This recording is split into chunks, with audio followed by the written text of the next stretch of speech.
the cause.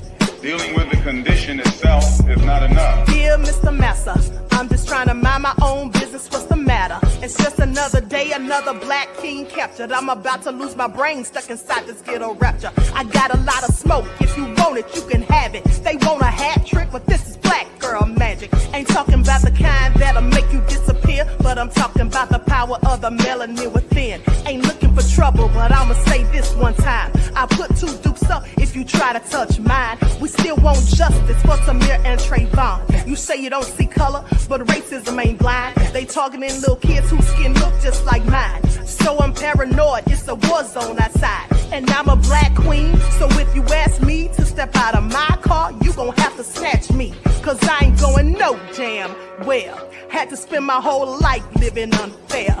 Ancestors got my back and they right here. You can never understand, it's a nightmare. Living in my black shoes by the black rules. You can keep your handshake, I don't dap coons. The white man to go nuts if he can't shoot. But you all on his side like a damn fool. Make it make sense. We are oppressed. Queen. We are exploited. We are downtrodden. Make it make We are sense. denied not only civil rights, but even human rights. Ahmadiyyah. So the only way we're going to get some of this Ahmadiyyah. oppression and exploitation Queen. away from us or aside from us is come together Queens. against the common enemy. Who taught you to hate the texture of your Ahmadiyyah. hair? Who taught you to hate the color of your skin? Ahmadiyyah. Parents, pay attention to the books, the school system, even to your little children. Lies mixed with wisdom. His skin too bright, so he was blind to the prison. My skin just right, so I collide with division. You trying to pray to God, but we tired of religion. No savior saving, we got to save our savings. We used to pay miss, how we gon' make the slave rich? But who's to blame, and tell me why you complaining? We need a team effort just to rule the nation. Like a bad relationship, missing communication. We missing moderation. They're trying to get a poison to my population. No reparations. I'm getting tired of Satan. We are oppressed. I'm Queen. getting tired of waiting. We are downtrodden. Queen. We are denied not only civil rights, but even human rights. Ahmadiyyah. So the only way we're going to get some of this Ahmadiyyah. oppression and exploitation. Queen. All right. Hello, everyone. Grand Rising. Thanks for tuning back in once again to the original Queen Ahmadiyyah Shakur show. I'm your host, Queen Ahmadiyyah Shakur, and this is your Sunday morning wake-up call. So as you're coming in, please feel free to go ahead and subscribe to the channel if you haven't done so already. Be sure to click that notification bell and click the word all so you're notified each time the Queen Goddess goes live. Okay, before we get started, let's have a brief word from my sponsor. As always, you all know the Queen has to keep the lights on. Please pay attention.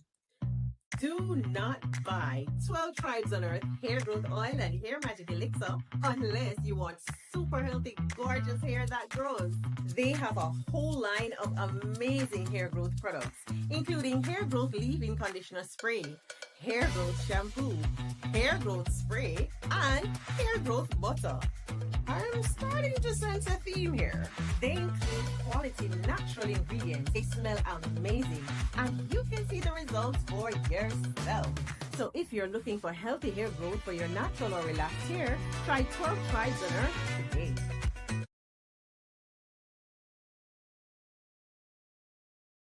Okay, so don't forget you can purchase 12 Tribes hair oil at Etsy.com. Just look for Lisa Crafts. You can also find it at Walmart.com. And also for the men, she not only has the hair oils, but she also has a lovely beard oil that I'm sure your ladies will enjoy. Okay, so now with that all being said, let's get into it. Let's get into it. All right, shout out to my moderators putting in work. Okay, we got Desmond, Vince I Am all the way from the UK. All right, so that Crazy Beach Aries. All right. So shout out to my moderators because they really do work hard, you guys. Okay, and you all know that sometimes I go live multiple times a day. All right, so G from the land. All right, shout out to you, beloved. Okay, let's get into it. Andrea is here. Andrea, I hope you feel better soon, beloved. Prayers for your speedy recovery. Okay, shout out to the elder Baba Rashad live in the chat. Also, no more drama. Okay, Khalid Herleem, Mug Life is here. Okay, so let's get into it, Byron. I see you, DJ Big Six, Nini's in the house, Mel, Donna, Deronda, Andrew, all the way from the land down under, okay, Australia. Okay, so let's get into it. Everybody hit that like button. Thank you in advance for your participation and cooperation. Okay, so let's talk about it because Trump is doing a whole lot of lying.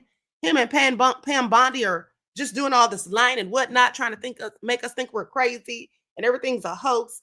There's some leaked audio from Pam Bondi that absolutely proves there is a whole cover up in Trump's administration. Now, we're going to get into that. But before we do, let's talk about the 5 questions, okay? The 5 big questions about Trump's ties to Epstein. Now, we already know he's suing the Wall Street Journal, right? Rupert Murdoch. Okay, a Wall Street Journal report late Thursday added new scrutiny to President Donald Trump's relationship with the late ex-offender Jeffrey Epstein. Now, the Journal reported that Epstein's associate Ghislaine Maxwell asked Trump and many others to, in fact, submit letters for an album for Epstein's 50th birthday in 2003. Okay, so we already know about that, and Trump denied it, said it wasn't him that wrote it or anything. He didn't draw the picture. He didn't sign it, none of that. But like I told you all days before, if it isn't true, then why doesn't he just simply go and get a handwriting expert to prove that it wasn't him? I don't think he'll ever do that because I think absolutely it was him. Okay, so it's been no secret that Trump and Epstein were friendly in the period before Epstein was charged with solicitation of prostitution in the mid 2000s. Okay, and we all know there's plenty of photos of them together. Okay, and in fact, in 2002, Trump said that Epstein was a terrific guy and that he was lots of fun. And Epstein himself believed that he was Trump's closest friend. Okay, we know they were pictured at many parties together in the 90s. Okay, here's a picture from a party in 1997 when they were at Victoria's Secret Angels party. Okay, so, and we also know, according to court documents, that Trump actually has been on Epstein's private jet, the Lolita Express, that he was on there at least 7 times. Now, we don't know the exact number, but court records show that he was on there, in fact, at least 7 times. Okay? So please pay attention. And then also in 1992, they were pictured together at a Mar-a-Lago party. All right. So I'm just saying, we can pretty much see that Trump has obviously something to hide. And I don't think he's just hiding anything about himself. I think he's hiding things for other people that he's in cahoots with. And that's just what I think. Now, how close were they is the first question. Okay, so there are conflicting signals on this. And Trump's strained efforts to downplay their ties have raised plenty more questions. Now, after Epstein was arrested and charged with trafficking of minors in 2019, that's when Trump distanced himself, saying, well, I knew him like everybody in Palm Beach knew him. Okay, that's what he told reporters his first term in office. I mean, people in Palm Beach knew him. He was a fixture in Palm Beach. I had a falling out with him a long time ago. I don't think I've spoken to him for 15 years. I wasn't a fan. Trump, sit your lying self down. You absolutely were a fan. Okay, you absolutely were a fan, sir. All right. You said he was a terrific guy and lots of fun. Sounds like a fan to me. What do y'all think? What do y'all think? See how the lies just keep coming? See how the lies just keep coming? Hold on. Let me just go to this party from 1992 at Mar-a-Lago. Talking about he wasn't a fan. I beg to differ, sir. Okay, now I'm going to share my screen. I'm going to mute the sound. Actually, some music playing. But I find it all interesting that Trump thinks we're buying this BS that he's peddling out here. Okay, likes up, everyone. Please like and share. Thank you in advance. He wasn't a fan. Yeah, okay. We believe you, not.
Okay, but he wasn't a fan. Let him tell it, okay?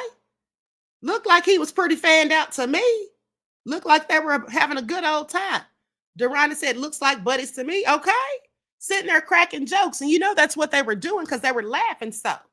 All right, Trump, please cut it all out, sir. Okay?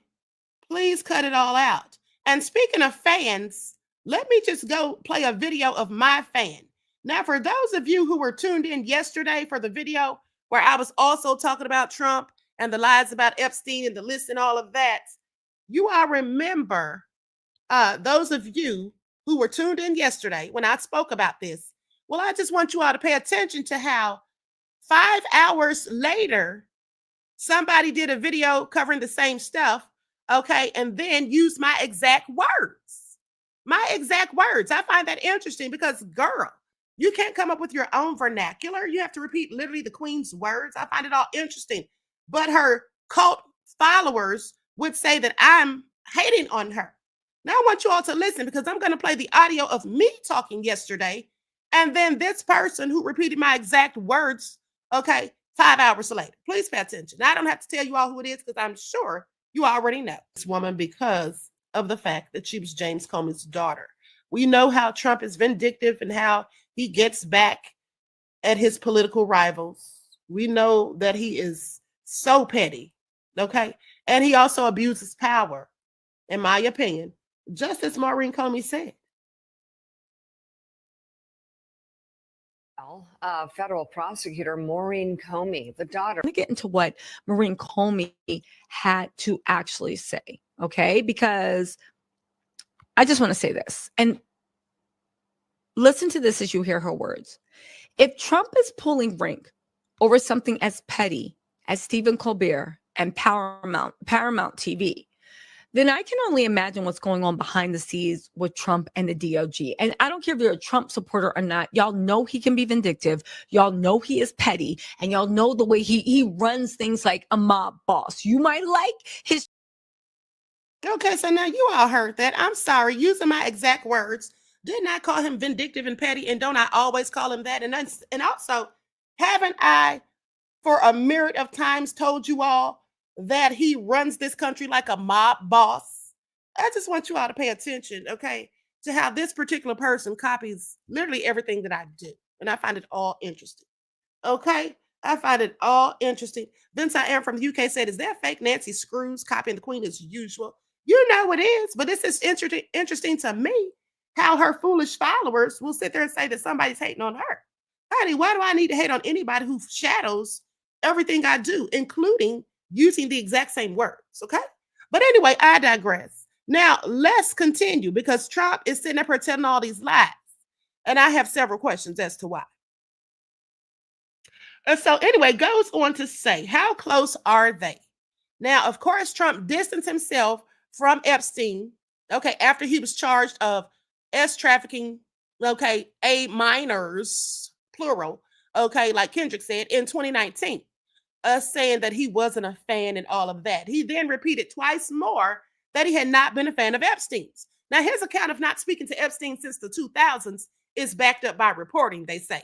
The Washington Post has reported that the two men did have a falling out while competing over the same Palm Beach oceanfront property in 2004.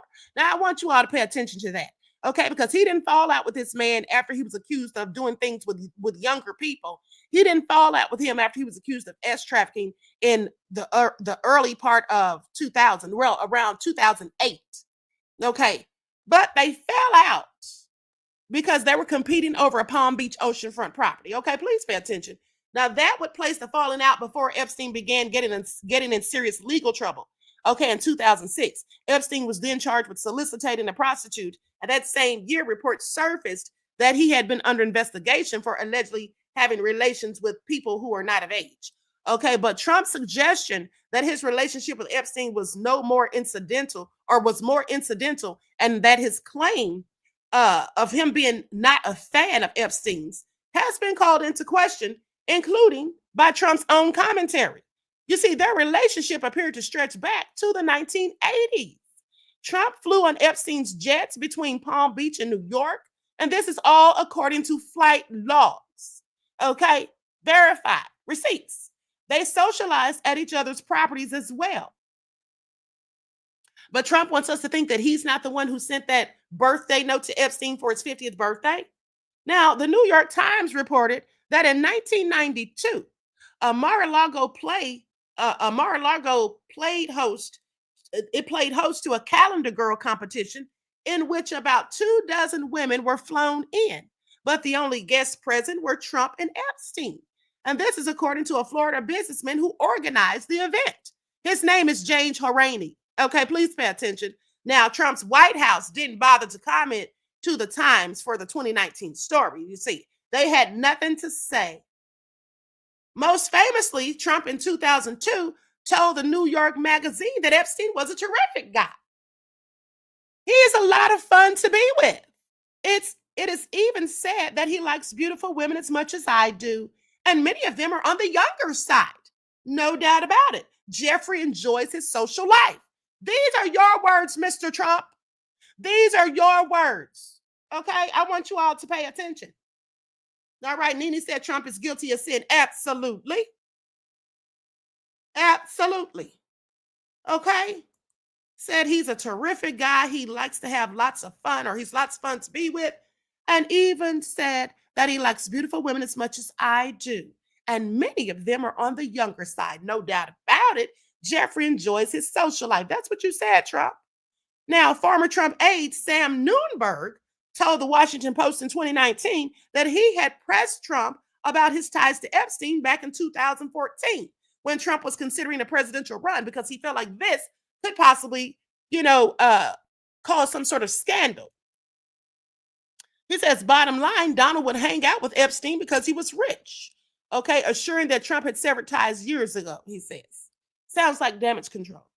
Precisely how close Trump and Epstein were isn't totally clear. Was this just a situation of powerful men occasionally partying together and sharing Epstein's private plane because that's what rich guys do? These are social situations tough for most Americans to understand. Let me tell you something. It was a whole lot more than that. Okay, Trump said it himself. The guy's fun to be around, likes to have fun, and likes younger women on the younger side and all of that. Okay, so I think we know exactly what kind of relationship they had. All right, doesn't take much common sense to put it together. But even if Trump really was somehow not a fan, he made other dodgy claims. Now, in January of 2024, he said on social media, I was never on Epstein's plane. In fact, flight logs have already shown that Trump flew on it at least 7 times in the 1990s alone. But we're supposed to think and believe that he was never on it. Trump, please stop lying at this point. It's getting ridiculous. You're insulting all of our intelligence. Trump also claimed in 2019 that he didn't even know Prince Andrew of Britain, who has been the subject of Epstein-related allegations, despite a number of photos showing Trump with Prince Andrew. Do you all hear this? I mean, this is how you know Trump is just a pathological liar. Okay, a pathological liar.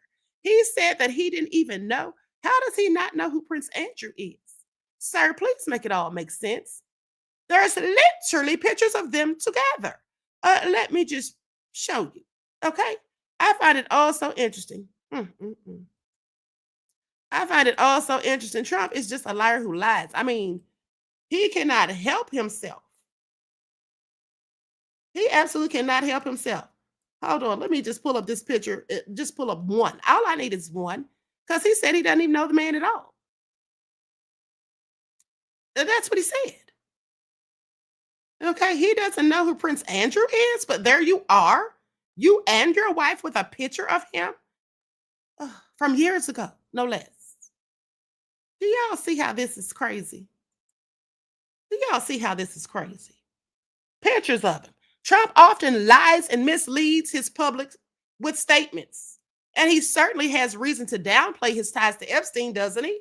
Okay, just think about it. But going too far in that direction undercuts his credibility and feeds suspicions that he absolutely is hiding something. Now, the second question is, what about Trump's most recent denial of the Wall Street Journal story? Precisely what the Wall Street Journal story will mean going forward isn't clear, although it's already rallied MAGA influencers who were critical of the administration's handling of the Epstein files on to Trump's side. Okay, now the idea that Trump would submit a letter for Epstein's birthday album isn't that surprising, given this was when the two of them were seemingly on better terms. You see, this was in 2003, before they had that little spat over the beachfront property, and that dozens of other letters were reportedly solicited. Okay, the idea that Trump would be lewd in that letter also tracks given his past, you see. Okay, let's not forget about the Access Hollywood tape and how Trump said that he'd grab him in the ussy. Okay, but Trump and many of those vocal supporters have said this doesn't sound like him or something he would create. I'm sorry, of course it does. These people are clearly suffering from cognitive dissonance or just flat out lying or in denial. Far-right activist Laura Loomer, who'd called for the administration to appoint a special counsel to look into the handling of the Epstein files, quickly came to Trump's defense on Thursday night, saying that everyone who knows President Trump knows he doesn't type letters. He writes notes in big black Sharpie. This is what she posted to X. Okay, but while Trump maintains he doesn't draw pictures, his drawings have surfaced before. Absolutely, they have. Okay, a signed Trump sketch of the Manhattan skyline sold at an auction even in 2017 for more than $29,000. But he wants to make us think he doesn't doodle. Okay, is that what he wants us to believe, that he doesn't doodle? More of the lies. Okay, more of the lies. Andrea says, Queen, pathological liars just can't help themselves from doing the things that they crave they need to do. Lie. Exactly. Absolutely, beloved. I have to agree. Now, as I was saying, that sketch was sold at an auction in 2017 for $29,000, or even more than that. The sketch was reportedly from 2005, 2 years after the letter that's in question about him sending this note to Epstein. Another 1990s Trump sketch of the Empire State Building was auctioned off that same year. And then Trump, in a 2008 book, recalled donating an autographed doodle every year to a charity. But didn't Trump say that he doesn't doodle? Isn't that what he said with his lying self? I'm here to debunk all the lies, okay? And of course, none of that proves that he wrote the letter and drew the accompanying picture, but it does all point to the fact that he likely did. Okay, we can't prove it 100% unless we get that handwriting expert to confirm whether or not that's in fact Trump's signature, signed by himself. But again, Trump is undercutting his own credibility. Why lie about doodling, okay, if you didn't do anything nefarious, especially since it's easily disprovable, okay? And it's possible that we're going to find out even more. There has been some talk about having Maxwell, who the Journal reported solicited the letter, testify before Congress. Okay, did y'all know that? That's what they're thinking about, having Ghislaine Maxwell actually testify before Congress. Now, here's the third question. Is Trump actually in the Epstein files? Because Trump's efforts to quiet chatter about Epstein have only furthered suspicion in some corners that his name could absolutely be in the files that his administration has failed to produce. Now, we already know that Trump's name was in Epstein's flight logs and that he flew on those flights at least 7 times. An Epstein personal address book that leaked in 2009 contained 14 numbers for Trump, Melania Trump, and Trump's staff.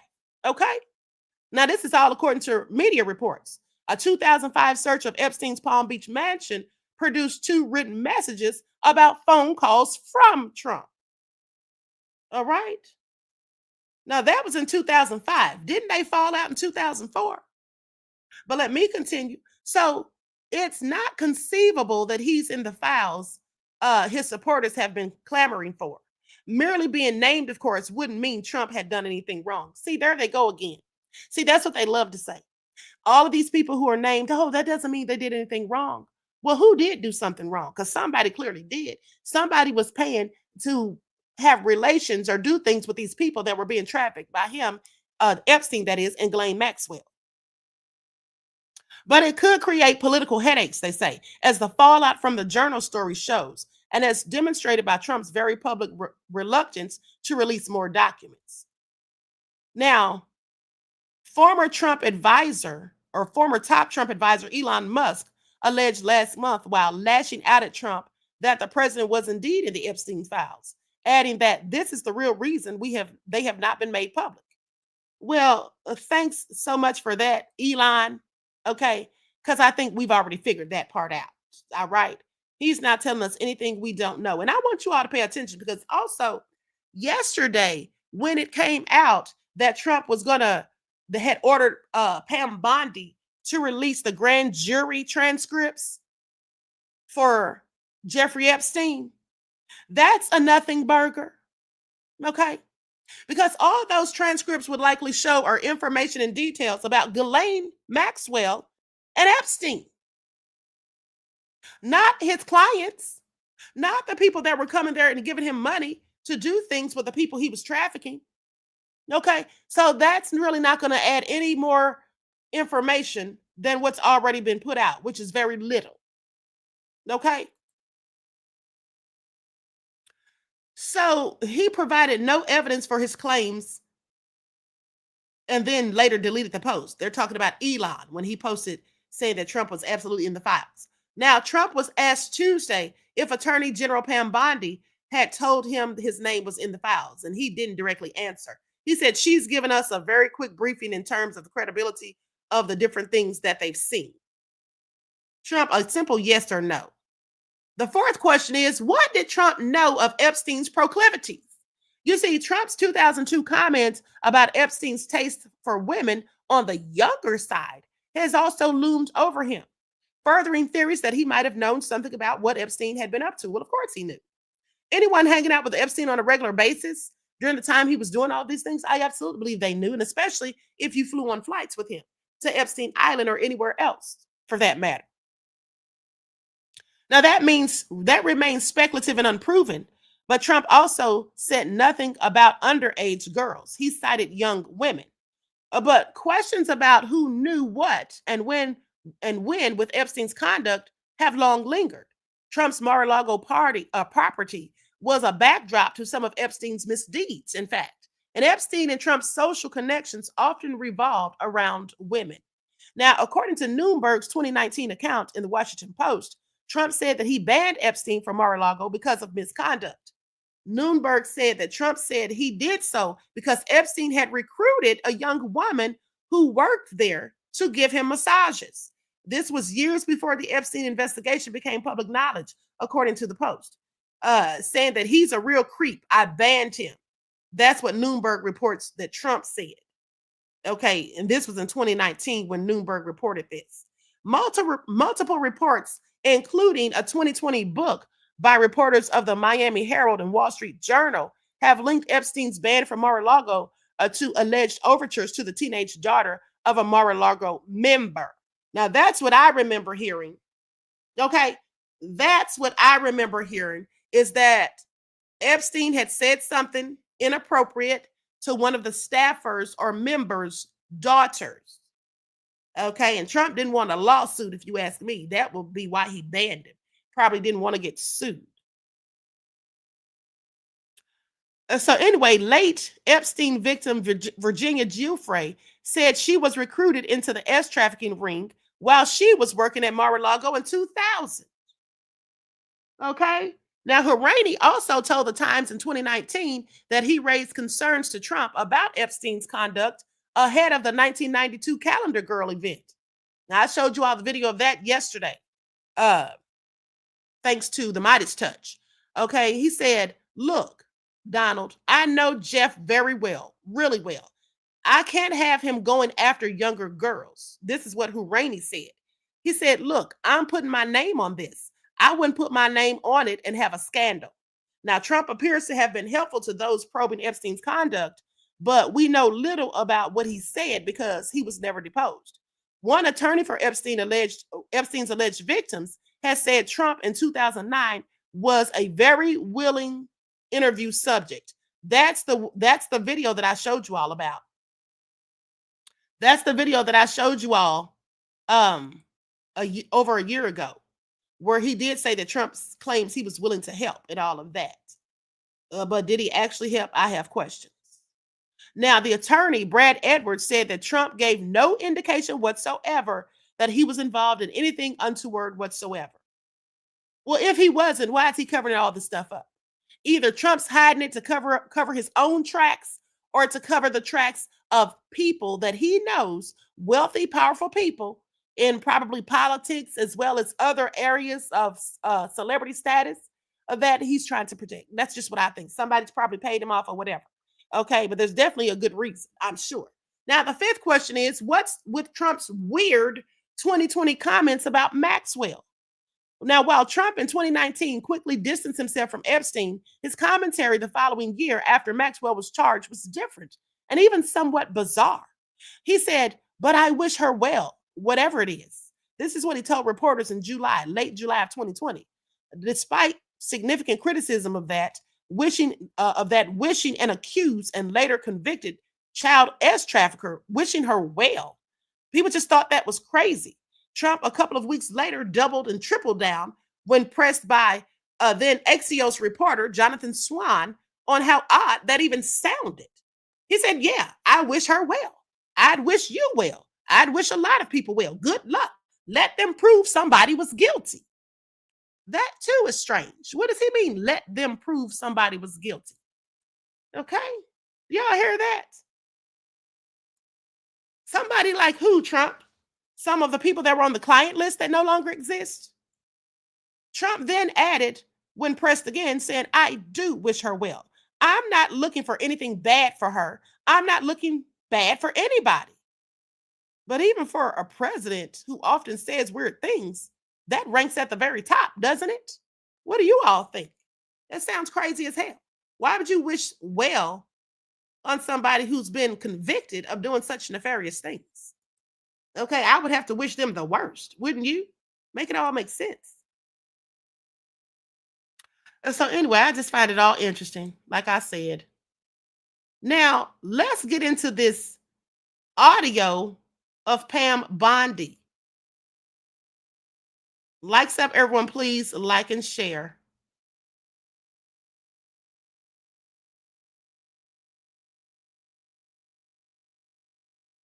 Okay, here we go.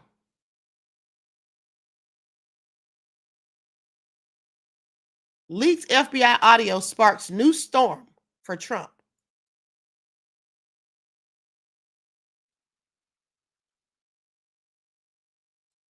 Now, let me share my screen. I'm going to put an overlay over this. Hold on, let me cue this real quick.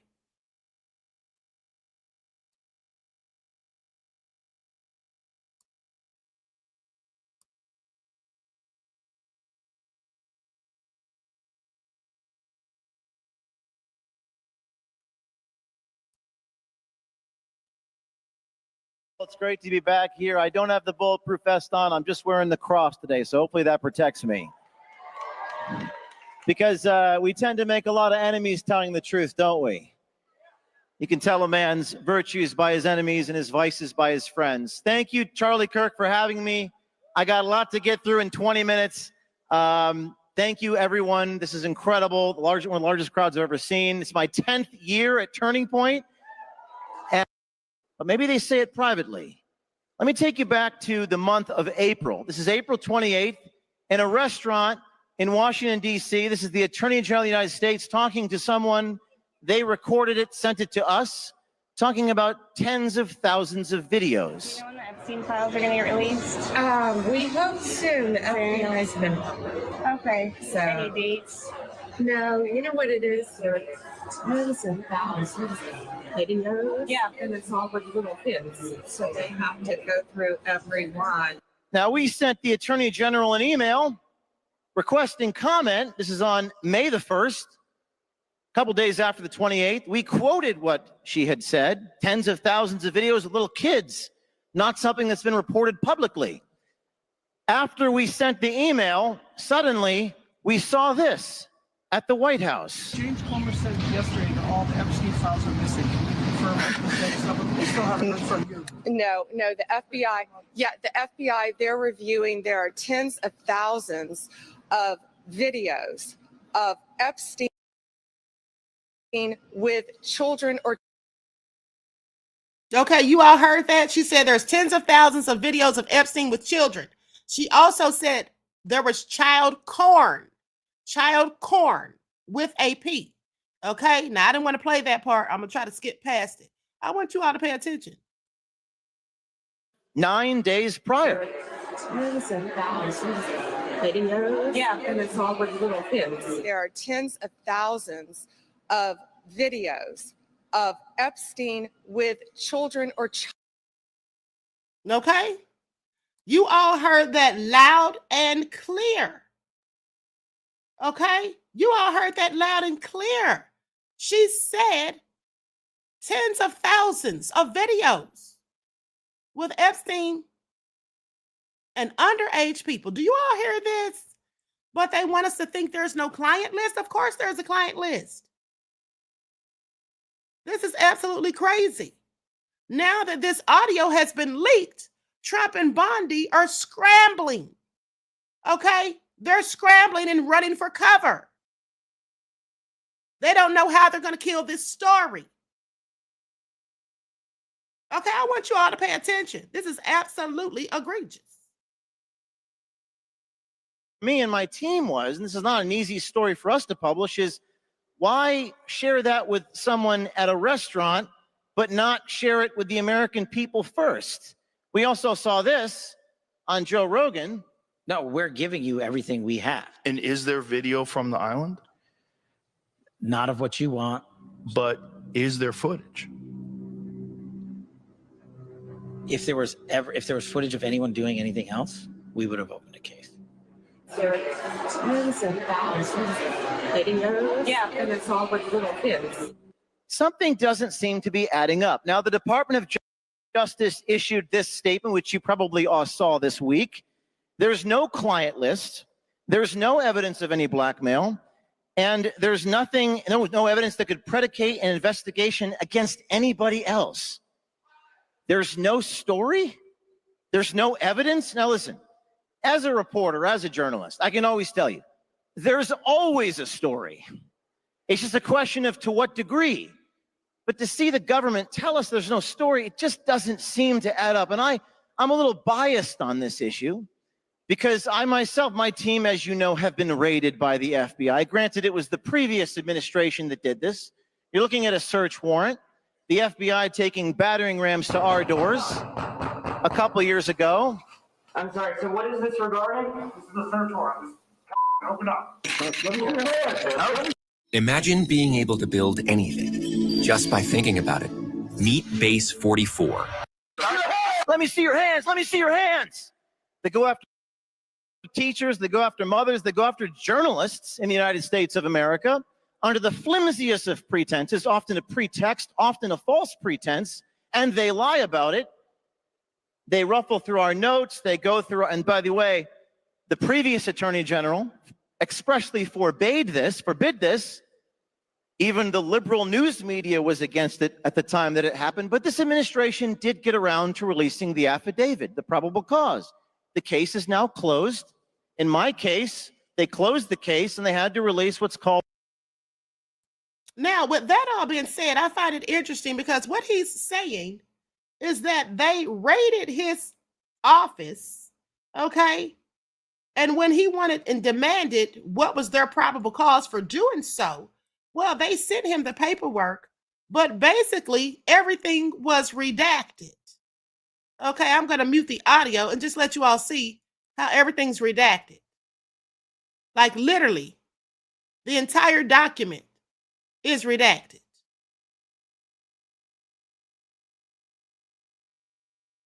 Look at that. Look at it. Completely redacted everything, you guys. This is what they do when some of these journalists who actually have integrity, okay, start revealing things. And by the way, this is James O'Keefe that put this audio out there. Okay, so shout out to him. But they want us to think that there's no story here. Nicole says, I don't trust Dems or Republicans. They're all connected. Exactly. Exactly. And like I said, this whole thing where they're talking about They're going to release the grand jury transcripts. That's all just BS. Okay, that is all BS. And why did Ghislaine Maxwell? Why did she believe that Trump was going to be her saving grace? Why would she think that? Ghislaine Maxwell believed Trump would save her. Now she's documenting everything behind bars, according to a jail source. Let's get into it. Why would she think Trump was going to save her? That's very interesting. And why would he say that he wishes her well? Behind the razor wire of her rundown Florida federal prison, Ghislaine Maxwell was always clinging to the hope that when Donald Trump was back in the White House, he'd set her free, according to a jailhouse source. Now, the disgraced British socialite called Max by her fellow inmates is still waiting. Maxwell, now 63, was convicted in 2021 for recruiting and grooming underage girls for billionaire PDF file Jeffrey Epstein, who was found deceased in the Manhattan cell in 2019. She has served 3 years of a 20-year sentence, and she has a long way to go, honey. Okay, please pay attention. Now, Max was very into her appeal, according to the source at FCI Tallahassee, saying that was the biggest thing that was always happening. Before she would tell everybody that she was waiting for Donald Trump to be reelected and become president, that things were going to be different then. That's what she said. Now, why did she think Trump was going to help her? They say Max was quite confident that things were going to change with her case. Freedom is 100% her focus, they said. She says, I will not be here in 20 years. She sounds very confident.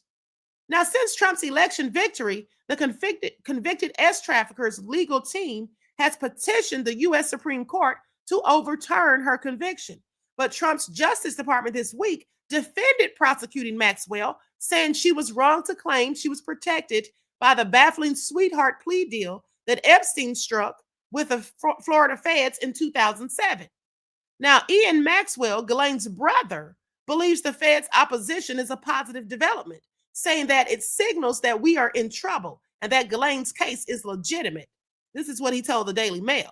Now, Trump has backed Attorney General Pam Bondi and demanded transparency about the Epstein case. On Friday, the Trump administration asked a Manhattan federal judge to unseal grand jury transcripts in the cases against both Epstein and Ghislaine Maxwell. That's not going to do us any good. Like I said, all we're going to hear about that is their crimes, the accusations against Ghislaine and Jeffrey. Okay, we're not going to know anything about the client list, who was doing what. They're not going to reveal any of that. Now the Epstein files controversy continues to build around the president, with Maxwell said to have compiled a birthday album for Epstein's 50th birthday in 2003. And of course, after that came out, Trump filed a $10 billion lawsuit Friday against the Journal, its owner, publisher Dow Jones, and News Corp, alleging the newspaper defamed him with a false report. Okay, the Post and the Journal are both owned by News Corp. They say, we have full confidence in the rigor and accuracy of our reporting and will vigorously defend against any lawsuit. This is what a Dow Jones spokesperson said. Now, Maxwell continues to speak to her attorneys by phone every day and is seen constantly scribbling in her journal, according to a jailhouse source. Says that she documents up absolutely everything and she carries it with her. I don't know if she's going to use the journal for something someday or if she's going to get out and write a book. Well, hopefully they get her to testify before Congress, because I want to know what's really going down. But she has got documentation in case something happens. Now, the daughter of late British media tycoon Robert Maxwell has said that she's willing to testify before Congress on Epstein's apparent full client list, which authorities claim doesn't exist. Now, here's the thing. Ghislaine Maxwell has said there's a client list. So who are we going to believe?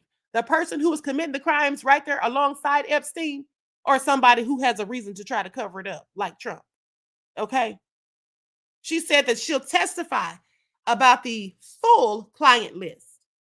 Oddly, she never speaks about the late PDF file Paramore. Okay, now she never mentions Epstein inside, says the source. She mentioned to people, though, how she was at Chelsea Clinton's wedding. Behind bars, Maxwell appears to have carved out a structured routine, working in the law library, teaching a business class, yoga, and Pilates while staying fit. Sounds like she thinks she's getting out. What do y'all have to say? Now, recent photos showed Maxwell jogging behind razor wire in gray sweats, her brunette hair coiffed and colored. On Christmas, inmates reportedly created a song mocking her compulsive documenting habits and frequent complaints about staff and conditions. Well, she thinks she's supposed to be living luxurious in prison. She's complaining about the staff and the conditions. Girl, you're in a federal prison. Now, they say Max is very diligent when it comes to that. But with the complaining, the officers don't take kindly to that. And sometimes, if there were a complaint, people would instantly assume it was Max. Once they instantly started screaming through the place that she was awful and created a whole song about her that they would sing constantly in the units. But Max is a person who likes to listen and say, shut the F up. Okay, so they go on to talk about how she's doing in prison or whatever. But like I said, I still am trying to figure out why the hell she thinks that Trump is going to do anything to help her. Okay. Now, Ian Maxwell appears to be afraid of what will happen to his sister if she stays inside, saying it's a possibility someone might get to her. I don't want to be dramatic, but you can't discount it. Look what happened to Epstein. This is what he told the Daily Mail. But on his sister's release, he comes off as positive and fully believes my sister is innocent and that she will be released someday in the future. Prison consultant Holly Coleman said Maxwell, like any inmate serving a long sentence, is just being optimistic. Ghislaine has the hope that she won't be facing a life sentence, says Coleman. Okay, she believes that she will be able to get out in the next couple of years or even months. Her mind is focused on this is not going to be a life sentence for me. Okay, so you all heard that, honey. This is all just wishful thinking. But again, she seems to be very adamant that Trump is going to help her out in some form or fashion. Now, with that all being said, let's talk about Jeffrey Epstein's death and all the lies that were told in the complete cover-up. Okay, because remember, they came out in 2023 with new details. Y'all remember that report? So 2 weeks before ending his life, Jeffrey Epstein sat in the corner of his Manhattan jail cell with his hands over his ears, desperate to try and muffle the sound of a toilet that wouldn't stop running. Epstein was agitated and unable to sleep. Jail officials observed in records newly obtained by the Associated Press to say that he called himself a coward and complained that he was struggling to adapt to life behind bars following his July 2019 arrest for trafficking and conspiracy charges. His life of luxury reduced to a concrete and steel cage. Now, the disgraced financier was under psychological observation at the time of his suicide attempt just days earlier that left his neck bruised and scraped. Yet even after a 31-hour stint on suicide watch, Epstein insisted he wasn't suicidal, telling the psychologist that he'd had a wonderful life and would be crazy to end it. Let me tell you all something. Jeffrey Epstein didn't do anything to himself. That man loved himself more than he loved anyone or anything else, okay? Someone so arrogant would never dream of taking themselves out. Please pay attention. Now, nearly 4 years later, the Associated Press obtained more than 4,000 pages of documents related to Epstein's death from the federal, and they got this from the Federal Bureau of Prisons under the Freedom of Information Act. They include a detailed psychological reconstruction of the events leading to Epstein's suicide, as well as his health history, internal agency reports, emails, memos, and even other records. Now, taken together, the documents that the Associated Press obtained provide the most complete accounting to date of Epstein's detention and death and its chaotic aftermath. The records help to dispel the many conspiracy theories surrounding his suicide, underscoring how fundamental failings at the Bureau of Prisons, including severe staffing shortages and employees cutting corners, contributed to his death. Okay, I want you all to pay attention to all of the excuses that they came up with. They complained about severe staffing shortages and employees cutting corners. Yeah, I don't believe a word of it.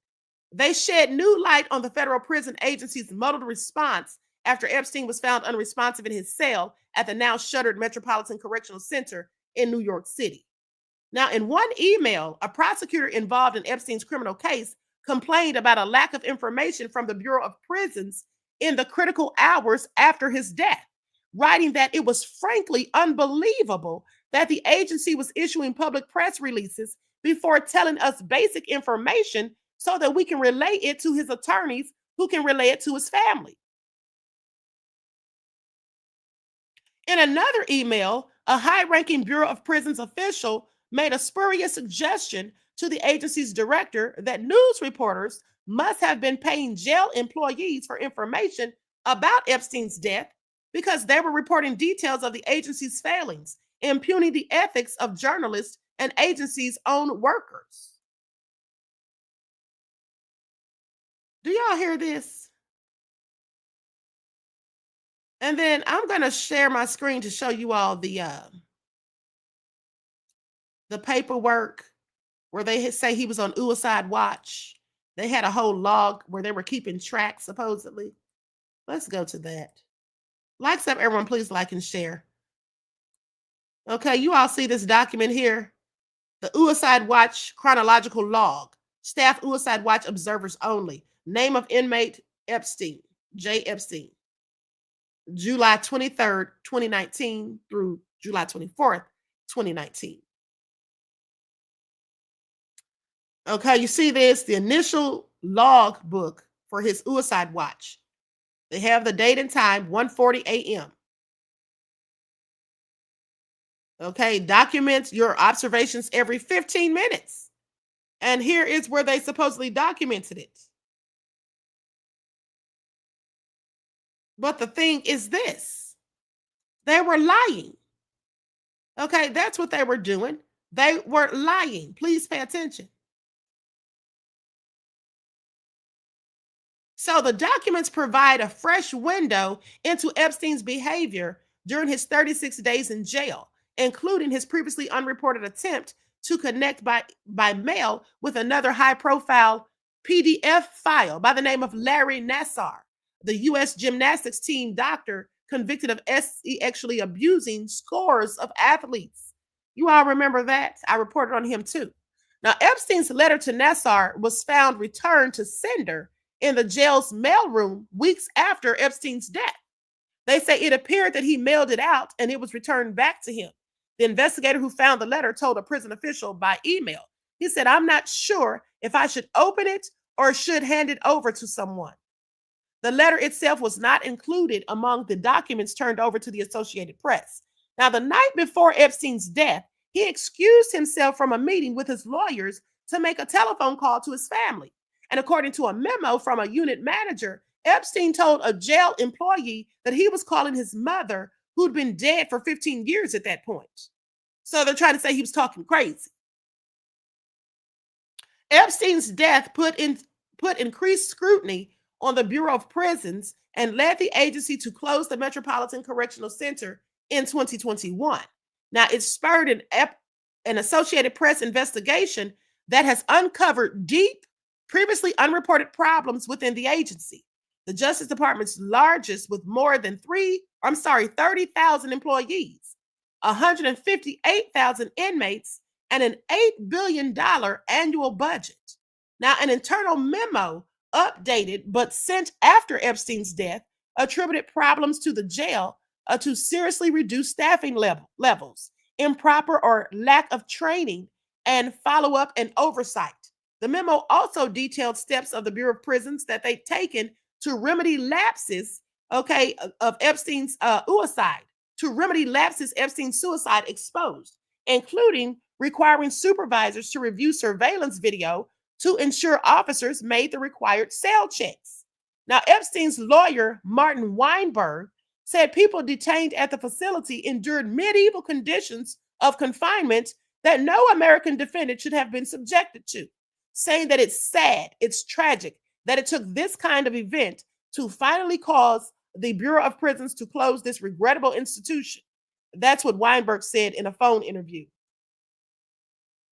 The workers tasked with guarding Epstein the night he killed himself, Tova Noel and Michael Thomas, were charged with lying on prison records. Okay, please pay attention. Now, what would they have to lie about?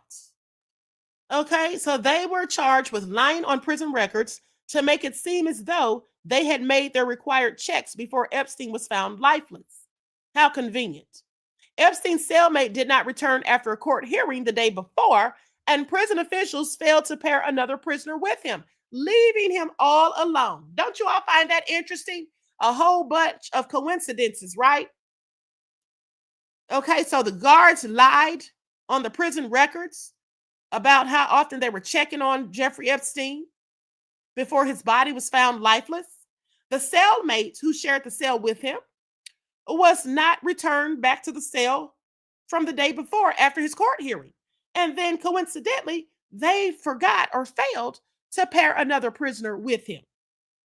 Okay, after they claimed that he already attempted to delete himself days before. Prosecutors alleged that they were sitting at their desk just 15 feet, approximately 4.6 meters from Epstein's cell, okay, while they shopped online for furniture and motorcycles and walked around the unit's common area instead of making the required rounds every 30 minutes. It actually said in that log it was every 15 minutes they were supposed to do it, but nonetheless, they didn't do it. Now, during 1 2-hour period, both appeared to have been asleep, according to the indictment.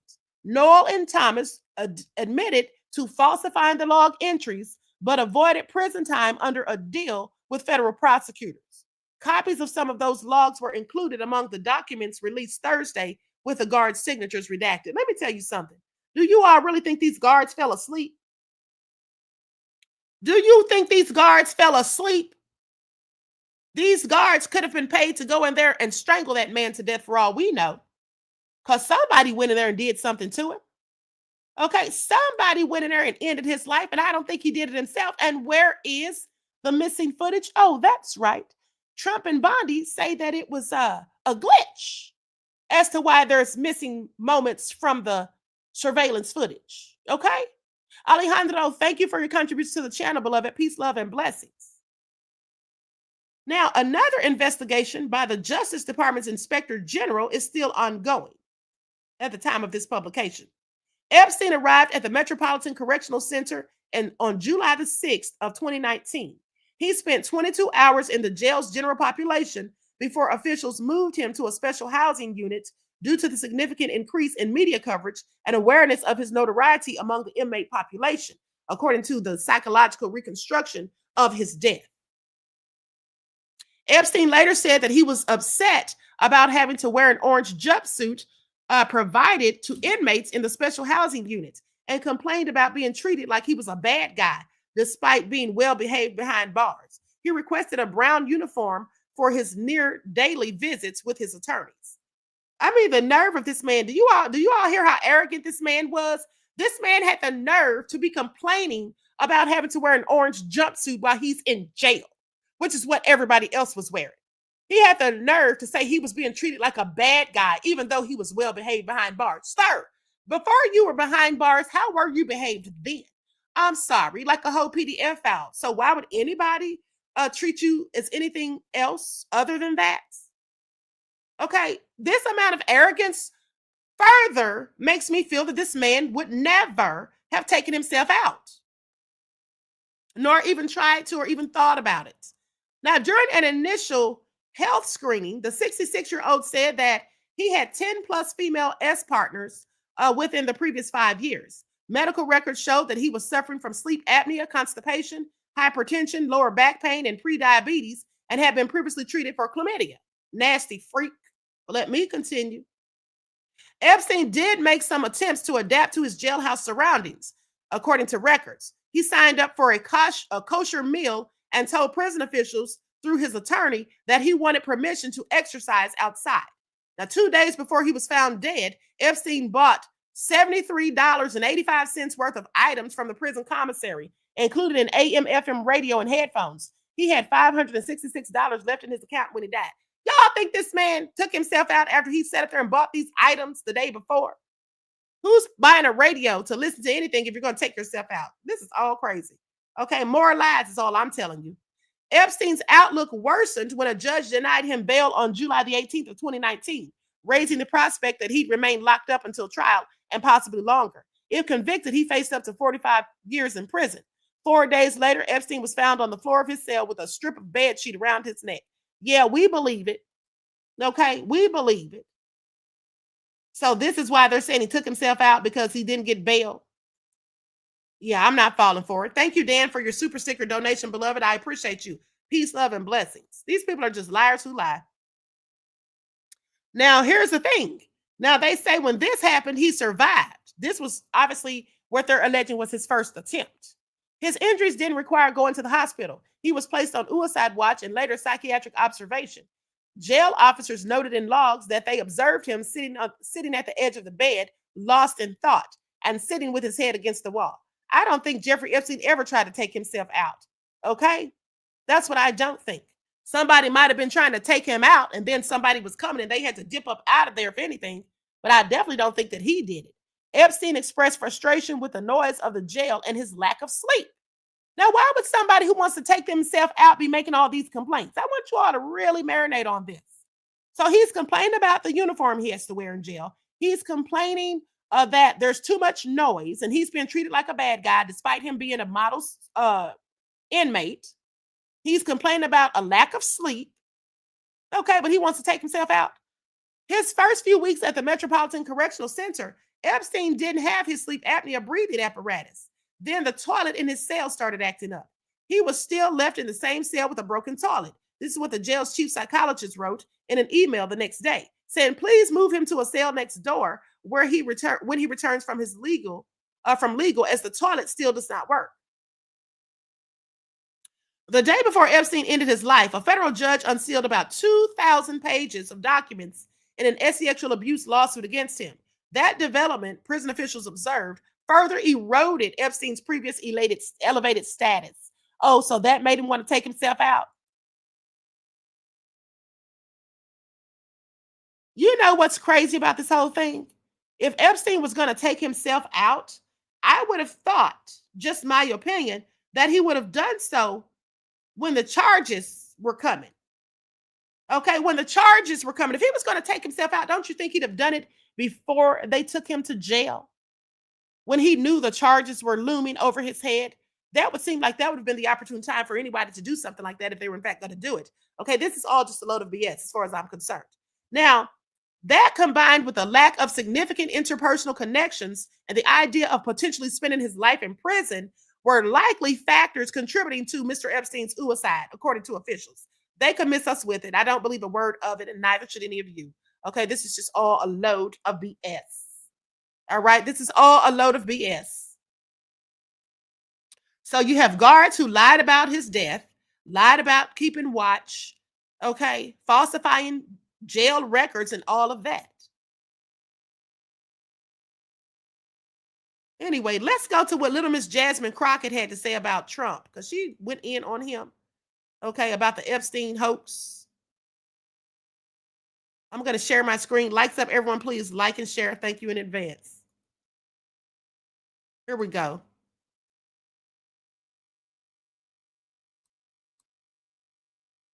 Join the growing chorus of right-wing podcast bros complaining about Trump's lack of transparency about the Epstein files, just hours after the president called them past supporters and weaklings falling for what he called a Democratic hoax. Congresswoman Jasmine Crockett, Democrat of Texas, serves on the Judiciary Committee, where Democrats are calling for Attorney General Pam Bondi to testify about Epstein. She joins me now. Well, Congresswoman, what do you make of all this? I mean, it's interesting to hear the right explain why it is that they want to hear. I want to hear because clearly you got something to hide, Mr. President. So that's why I want to hear. I want the swamp, right, to be drained. OK, listen, let me use their language. We know that he had this ongoing relationship with Epstein. They were basically like besties. We know that there are allegations that a lot of the recruitment took place down at Mar-a-Lago. We know that there are even young ladies that said that they were sexually abused and or sexually assaulted. We know that this is someone who has been found liable of sexual abuse by a jury of his peers. So, I mean, this is also a guy who seemingly doesn't really necessarily care if somebody engages in these types of activities. So I know he's got something to hide. That's the only reason it's not out there. If this had anything to do with Democrats, baby, it would have been on day one. That promise would have been fulfilled. But he wanted access to those files, and he wanted to see how bad it looked for him. And unfortunately, after having a glimpse, I think he's decided that he just wants to move on and talk about something else. So I just want to be clear.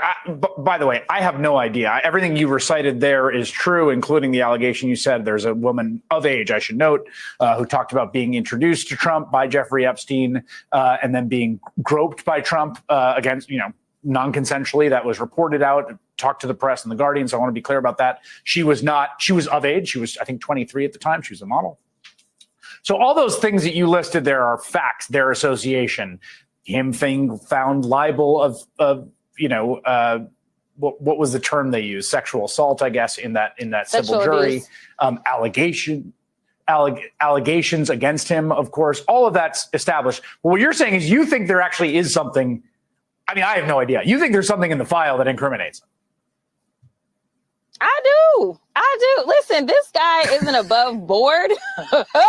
I mean, I think you're kidding yourself if you believe that he is. So no, I absolutely believe that if he thought for just 2 seconds he could hurt anybody but himself, then absolutely we would have the files. And so it does look a little murky. I think it is why the Democrats are all on board because, this is a guy who has made his own admissions. If you remember the tape where he talked about groping women, right? So, honestly, I think that his loyalists will stay with him regardless. This is a guy who said he could go out and kill somebody and they would still be with him. So I'm sure they would come up with an excuse for why it's okay for him to maybe be involved in the Epstein files. But they want to know about everybody else. They believe that there's so many Democrats that are in this, and that's why it is that they want to see it. But it's interesting, while they are taking away healthcare, while they are taking away farmers' access to be able to do what they do, which is to make money, while they are getting rid of people's food access, and while inflation is on the rise, and while this tariff war is not reducing anybody's prices for anything, it's amazing that this is the thing that has stirred them up. But I'm going to let them stir. Stir. I should note that the civil jury found sexual abuse was the finding of that civil jury. I want to play for you what the committee chair of Judiciary, Jim Jordan, was saying about the possibility of bringing some of the relevant principals here, Pam Bondi, Kash Patel, before that Judiciary Committee to explain themselves. Take a listen. I have complete confidence in President Trump and his team. We've been working on this prior to this whole Epstein issue this last week and a half, but there's an annual trek that the Attorney General, and you know this, Chris, the Attorney General and the Deputy Director make to Capitol Hill in front of the Judiciary Committee. So it sounds like he's going to wait until that annual testimony, but they are going to have to come and talk to your committee at some point. I guess. I mean, listen, Chris, we are in month 7. Like I know that we are on recess in August. So we got about 3 months, right? I mean, they're not rushing to come and see us. And I wonder why. They seem to always be a little intimidated, specifically in judiciary, when it comes to judiciary Dems and how it is that we are able to frame our questions and get information out or highlight the fact that they are basically just hypocrites. I don't anticipate that Pam Bondi would be a forthright witness in front of us. And I think she probably is concerned as well, knowing that there are real attorneys on this committee. She may be afraid of stepping into a little bit of poo with some of her answers. Congresswoman Jasmine Crockett sits on the Judiciary Committee. We'll see if they get a chance to talk to anyone.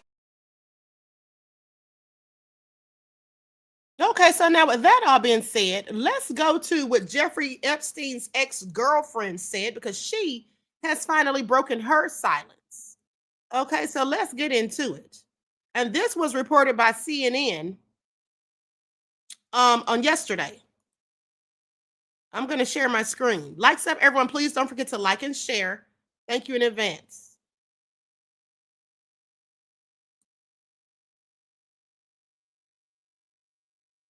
Epstein's ex-girlfriend speaking out tonight. Stacey Williams, a former Sports Illustrated model who dated Epstein in the early 90s, has spent time with both Epstein and Donald Trump together. In one disturbing alleged incident, which Williams went public with last year before the presidential election, Williams says Trump groped her in front of Epstein at Trump Tower in 1993. Here's what she told our Sunland Serfati when she first broke her silence. The second he was in front of me, he pulled me into him, and his hands were just on me and didn't come off. Then the hands started moving, and they were on the, on the side of my breasts, on my hips, back down to my butt, back up, sort of. Then, they were just on me the whole time. And I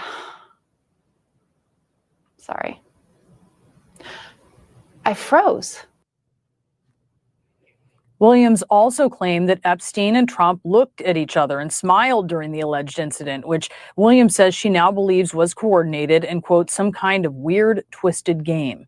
Trump denied Williams's allegations through his campaign at the time, which said in part, quote, it's obvious this fake story was contrived by Kamala Harris's campaign.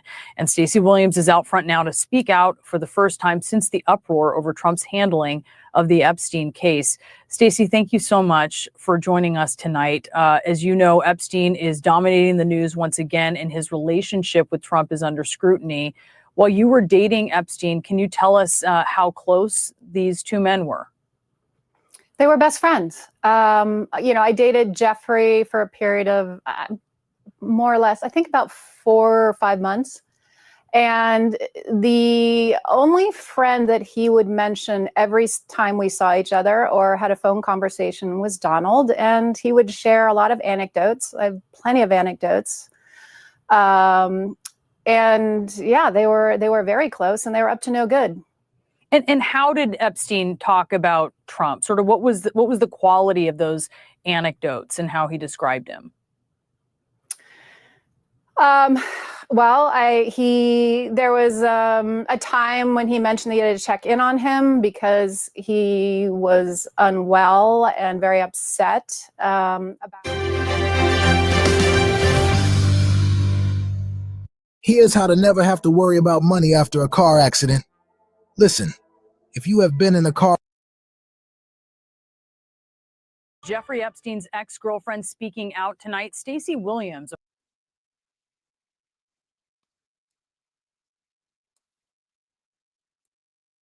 Okay, so that ended abruptly. Don't you all think? Okay, Mel said Trump's a super freak. OG Patrice said they're not going to release the names of these people because they are major world leaders, politicians, and celebrities from the U.S. and abroad. Of course. I absolutely agree, beloved. Absolutely. Yeah, they're not going to release anything. Okay? They're not going to release anything. Now, OG Patrice also says Fidel Castro's name is in the files. The only reason they mentioned his name is because he's dead. Is Fidel Castro's name really in the files? Okay, I have questions. Because at the end of the day, the United States didn't even like Fidel Castro. So what would he have been doing hanging out with Jeffrey Epstein? I have several questions. They could be lying for all we know. I don't believe anything these liars say. Okay, now that being said, let's continue because let's talk about Trump and what they're saying about him releasing those grand jury documents, okay? Nobody seems to be buying it. Trump calls those who want Epstein files released troublemakers. Trump says that you're all troublemakers. Trump says that every last one of you who wants these files released are nothing but troublemakers. Okay, y'all pay attention. So anyway, I'm not going to read this whole article. I'm just going to skip down to the good part. The president has never been accused of any wrongdoing. Please miss me with it. Hold on. Let me skip past that. Okay, a former federal prosecutor told ABC News that the Justice Department's request might not give us any new details. And that's what I'm talking about. And by that, they mean the grand jury transcripts. Okay, the transcript likely mentions a small fraction of the overall testimony and evidence gathered by the DOJ against the disgraced financier and former assistant United States. This is what former assistant United States Attorney Sarah Kristoff told ABC News. While the president's pledge to unseal the transcripts has been heralded by his supporters as evidence of his commitment to transparency, Kristoff cautioned that grand jury testimony generally does not shed much light compared to the case file or evidence presented at trial. The grand jury testimony is going to be very limited compared to the entire case file, she says. It's just going to be a real high-level review, a highlight reel of what the prosecutors think is important in the case file, which could be hundreds of thousands, if not millions of documents. Okay, another nothing burger, beloveds. That's all it is, okay? Just like I said. Kristoff spent more than a decade as a prosecutor with the United States Attorney's Office for the Southern District of New York, which brought criminal cases against both Epstein and Maxwell. Kristoff, now a partner at Cozen O'Connor, did not directly work on either case. She said that the Southern District of New York prosecutors generally do not present firsthand witnesses to the grand jury, okay, instead opting to use federal agents who can summarize evidence and the testimony of others, saying that the standard practice, particularly in the Southern District of New York, is to keep the grand jury presentation as slim as possible.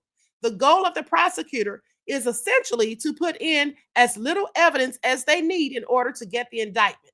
Now, considering the evidence made public through civil lawsuits and the criminal trial of Maxwell, Kristoff argued that the transcripts are unlikely to change the public's understanding of the case, saying, I understand that the president wants to appease some folks by disclosing the grand jury testimony, but I just don't see that as really shedding any light, okay, any more light on this. And I don't either, just like I told you all. And another thing too is this, in case you're thinking that Mauren Comey was fired because she knows information about the Epstein files, well, she does know information about it, but she wasn't fired for that, in my opinion, because she herself felt like the information should not be released. Okay? She felt like the information should not be released herself. And that was because she basically was talking about victims' information. Okay? Likes up, everyone, please like and share.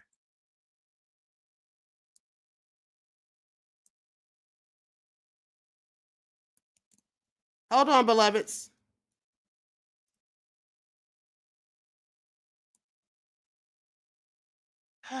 This is all just a whole mess. This is what Mauren Comey said. Now, I want you all to pay attention because, some have tried to paint the narrative that Trump fired her over the Epstein files, but she was absolutely in agreement with Trump. Okay, former federal prosecutor Mauren Comey, who was part of the team that prosecuted Jeffrey Epstein and Ghislaine Maxwell, recently urged the court to not unseal certain Epstein-related case materials. She argued that releasing those files could jeopardize ongoing legal matters, particularly Maxwell's appeal, and risk exposing sensitive witness information. Comey sought to block release in early 2024, citing potential harm to witness privacy and legal proceedings. In July of 2025, she was abruptly dismissed by the U.S. Attorney's Office in Manhattan with her termination letter offering no specific reason. Okay, so she tried to block this herself. So when they're trying to say that, oh, Trump fired her because of that, no, honey, like I told you all, and you heard it here first, Trump fired her because he doesn't like her father. Just like I said, okay? Just like I said. Ann Brown says, excellent video and commentary, Queen. Thank you, beloved. I appreciate you. Okay, so with that all being said, let's go to this. Which one am I going to play first? Let's go to a victim, an Epstein survivor, and what she had to say. And this is courtesy of Now. This is courtesy of Democracy Now! So I'm going to use an overlay because I don't have permission to be using this footage.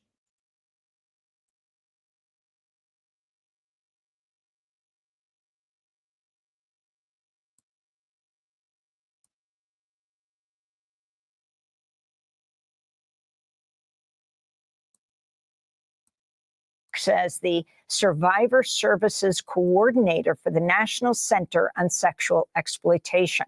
Her 2024 piece for Newsweek is headlined, "I'm a Jeffrey Epstein survivor. The documents are an opportunity." Thank you so much for joining us. You, Teresa Helm, have talked about the dangers of grooming. As you see all of this taking place, the uprising within the MAGA movement, lost are what sexual violence survivors go through. Talk about how you first met Jeffrey Epstein, how you were brought to him, how you were groomed. Well, hello, good morning. I can certainly talk to that. So I was attending college out in California at the time and was a full-time student and a full-time employee there. And so that began the process of recruitment to grooming, passed along the line from various people as far as, this is an opportunity that I'd like for you to see if you're interested in and go talk to this person. So after speaking with a couple young women about an opportunity that I thought I was being blessed with at the time, I eventually met with Ghislaine Maxwell, who really, what she did was pretty astounding in the fact that within a day, I was convinced that I was in a safe, healthy, wonderful environment, blessed with an opportunity to pursue a career that I had only dreamed of having. In fact, that was my dream, to do what she had stated I would do alongside her, working for her. She was very polite and kind. She built trust in a very, within hours, I thought that I had really landed the opportunity of a lifetime. My family was very pleased that I was there interviewing with her, which is what the intention, that's what I thought I was there for, was an interview. And things went so amazingly well. And then she was so successful in all of that very, I would call it, master manipulation. She was very calculated in her craft and did it very well. I was very young. I mean, I was an adult, 22 years old. However, I had such big dreams and aspirations and determination, and really wanted to make the most of this opportunity that I thought that I was getting, to the point where at the end of my time with Ghislaine Maxwell, although I hadn't known that there was a partner, as she referred to him, that I would be meeting at the end of my time with her. I hadn't heard Jeffrey or any other person's name the entire time, from beginning sitting behind the desk at work in California at the college, to meeting Sarah Cullen at the beach, to who then introduced me to Ghislaine. I had no idea that there was a final person that I was going to go meet. And once I learned of him by the name of Jeffrey, I did not, I paused and thought about some things, waved any kind of red flag in my mind, because again, she was so, Ghislaine was so good at what she had done and built that trust in me. And so then I walked myself to Jeffrey's home later that day to what I thought was to interview with him, without really a lot of question, actually being quite excited, because I thought, well, if I was so successful here with Ghislaine, which he has really made me believe that I have been, now I get the opportunity to go complete this, like a second round of the interview. And that was really, I walked myself into tragedy. I had no idea. I actually should, and I will reframe that. I didn't walk myself into tragedy. I was lured there. I was coaxed there, coerced there, under false and fraudulent, conditions and expectations. And it was it was then that Jeffrey Epstein assaulted you? That's right. There in his very big, beautiful home there in Manhattan. the home that Ghislaine was raving about after I had been complimenting her on her home and speaking about the different various buildings and the architecture and how much I enjoyed it and comparing different cities to New York. And then she raved about his. If I thought hers was great, wait till I see his. Yeah, so it was there. Mm-hmm. So you have joined the call for the Epstein files to be released. Can you explain why you feel this is so important?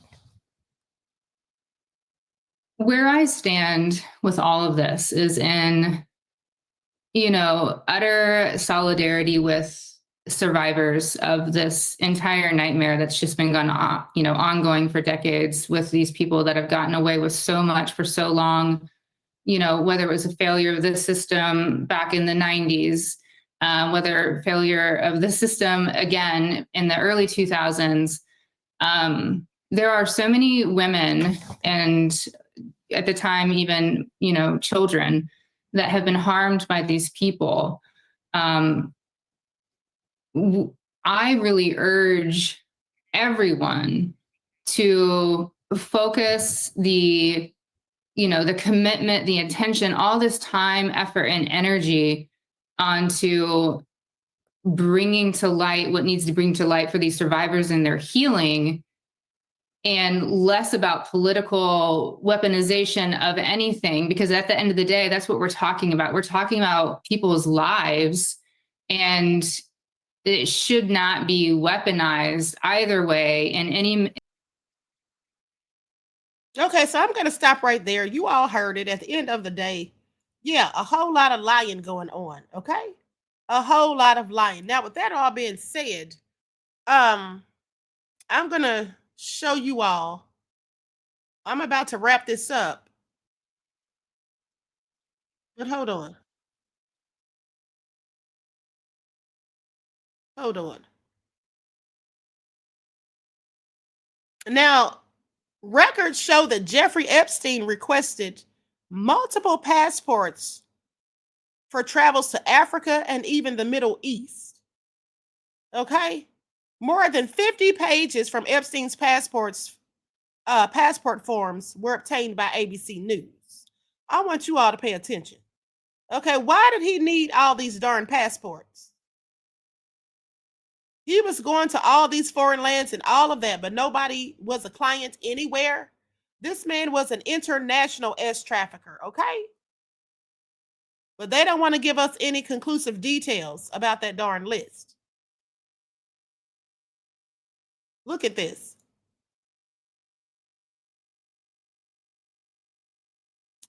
This is a passport application from April of 1983, when Epstein sought to replace a lost passport in time for a trip to London. And then here's another application for a replacement, February 26th of 1985. Why was he always needing these replacements? Here's 1986. Said he needed to replace another one. 1993. Passport application shows his graying hair and his fortunes improving. He listed his address in East 69th in New York City. Why did he need all these darn passports? And here's another one. Okay, this is a passport request for 2 seconds when he booked 2 first-class trips in the spring of 2005. Okay. This is from 2016. Don't y'all find this interesting? This man was getting all these different passports, requesting them, lying, saying they were lost, because there's no way that anybody lost that many passports, okay? And that short of a time span. I absolutely don't believe it. I absolutely don't believe it. Now, here's a question I have for you guys before I conclude this broadcast. Okay. With that all being said, how many of you members, Leon said, Queen always got her receipts. Thank you, beloved. Yeah, I don't like to just get on here and say things like some people do They'll just tell you things and don't provide any sort of proof whatsoever. But I like to have receipts, okay? Because the receipts don't lie. Please pay attention. Now, with that all being said, listen, for those of you who are members on this channel, do you all want me to go live after this for a members only broadcast and read you all 3 more chapters? Okay, 3 more chapters of the book about Cassie. Let me know if you all want me to. One's in the chat. If you're a member and you want me to read 3 more chapters, the next 3 chapters. If you all missed it, look at Nessa G talk about yes, please. Messy Lillian X says yes. Okay, Deronda says yes. Y'all are all just so messy. Look at you. OJ Patrice, I know you want me to, honey. I already talked to you last night, honey, messy self. Okay, so anyway, with that all being said, look at Shelby talk about yes, please. Okay, y'all are all just a hot mess. But I guess I'll go ahead and do it since y'all want to hear the rest of the nefarious details. Okay, so I'll read 3 more chapters. TC Dan said, do you think they're going to say no, Queen? Okay. Vince I Am said, 1.5. I need a break from the 50 Shades of Crazy. I know that's right. Okay. Not that you need a break. Lily said that was quite raunchy, Queen. Okay, it absolutely was. Okay, it absolutely was. Okay, so anyway, with that all being said, G from the Land said, I prefer not, Queen. Okay, G from the Land, looks like you're outvoted, beloved. So with that all being said, Khalid said, I have to become a member to gay again because I'm missing all the good stuff. Okay, so that all being said, listen, so I'm going to go ahead and post the link. Matter of fact, let me just show you all another video while I post this link.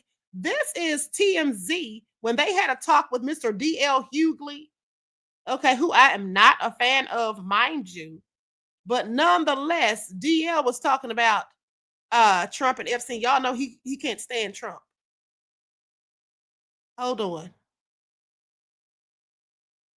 Let me find the receipt. Likes up, everyone. Please don't forget to like and share. Thank you in advance.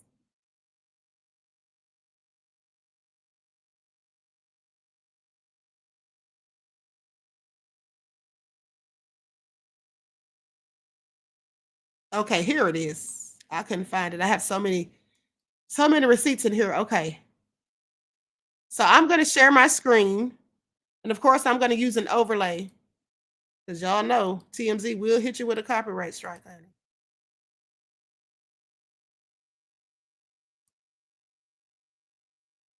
Okay. Now I'm going to let you all listen to this while I'm creating the link for the members only live.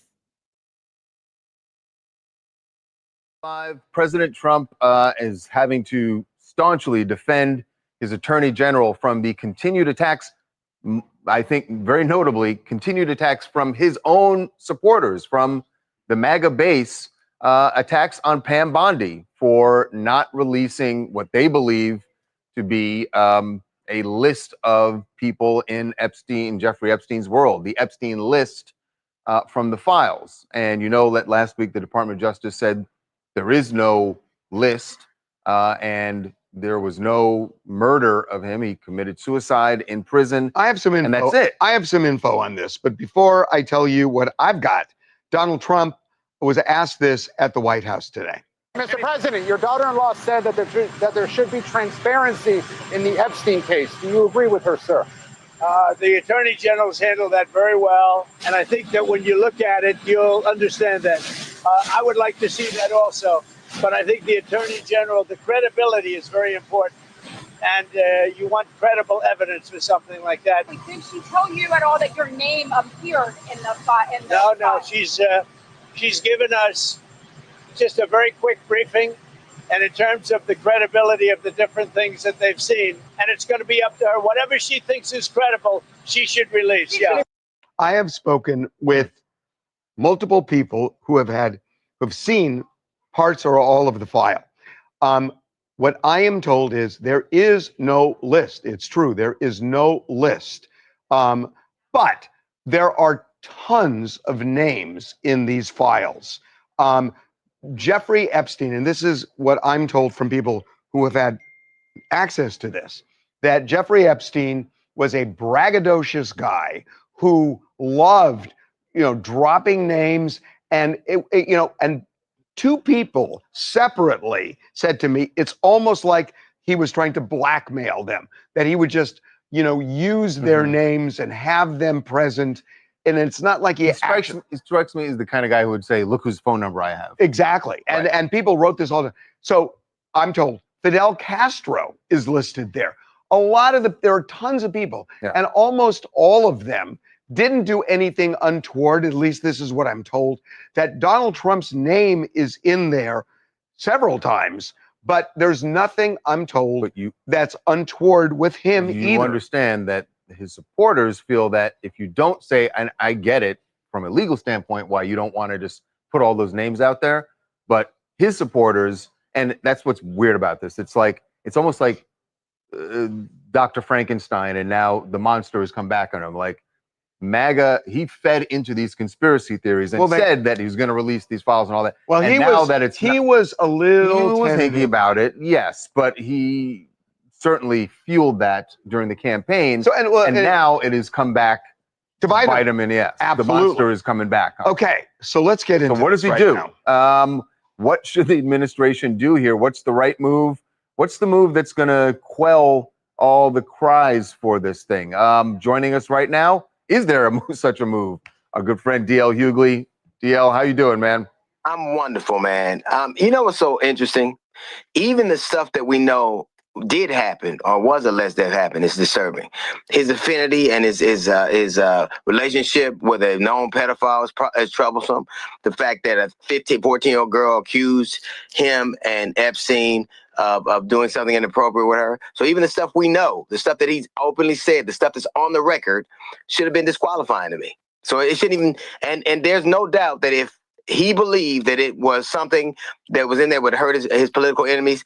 First off, Bondi's not calling the shots. You know that. He's going to do it. Yeah, right. But DL, I got to tell you, and again, no dog in the fight. I've talked to, there are two people in particular who are not even associated, and they have had access to this, and they say that, Trump's name is mentioned, but there is nothing untoward with respect to Trump.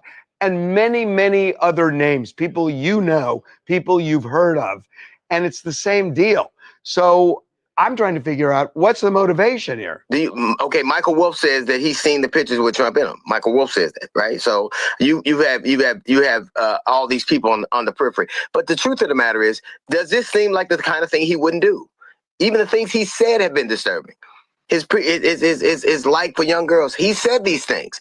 So let's be clear. Does Donald Trump seem like the kind of man who wouldn't do it? And I'm just telling you. Anybody who's been honest would say that that's not true. One of the people I can tell you is not a Trump supporter. And I'm getting this consistently. Yeah, his name's mentioned, but so are a million others. And it's mentioned a few times, but there's nothing untoward. So disturbing about this for me, President Obama was accused of not having real birth certificate. He had to show it. That was the first conspiracy theory that Donald Trump had to show it. The other thing that's very interesting is when Barack Obama was in close proximity to Jeremiah Wright, he had to come out and disavow it. So the standard needs to be clear.